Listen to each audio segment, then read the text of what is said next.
The now infamous Dominic Cummings Newsnight introduction got way more attention than, in truth, it ever deserved. It was neither the best nor the worst opening we've ever done. I say we because the scripts were, as always, written, modified, rewritten, edited, signed off by a team.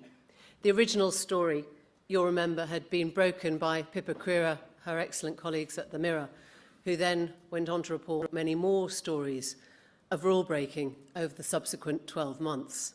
We merely picked up the story the day after the Cummings Rose Garden press conference.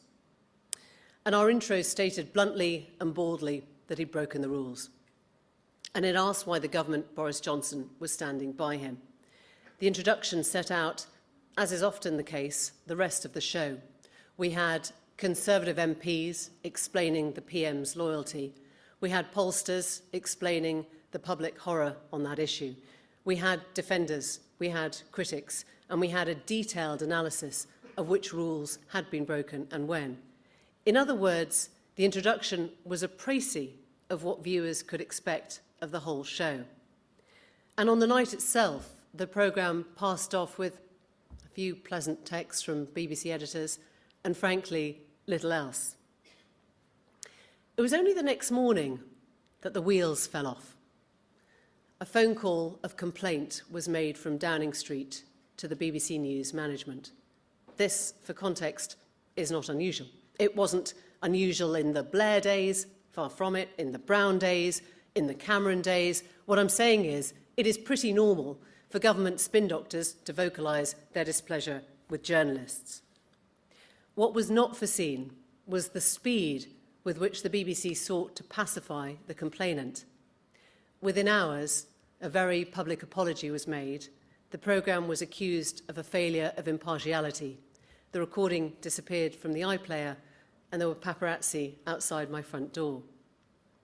Now, don't get me wrong. I'm not standing here trying to pretend our intro was the Gettysburg Address.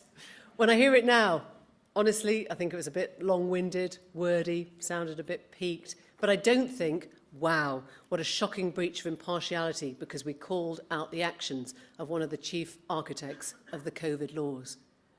We show our impartiality when we report without fear or favour, when we're not scared to hold power to account, even when it feels uncomfortable to do so. When we understand that if we've covered rule-breaking by a Scottish chief medical officer or an English government scientist, then journalistic rigour should be applied to those who make policy within number 10. The one person, ironically, who understood this was Dominic Cummings himself, who texted me that very evening to offer his wry support. So back to the speed of response. Weird, right? Why had the BBC immediately and publicly sought to confirm the government spokesman's opinion without any kind of due process? It makes no sense for an organisation that is admirably, famously rigorous about procedure, unless it was perhaps sending a message of reassurance directly to the government itself. Put this in the context of the BBC board, where another active agent of the Conservative Party, a former Downing Street spin doctor and former advisor to BBC rival GB News, now sits, acting as the arbiter of BBC impartiality. According to the Financial Times, he's attempted to block the appointment of journalists he considers damaging to government relations, provoking Labour's deputy leader, among others, to call it Tory cronyism at the heart of the BBC.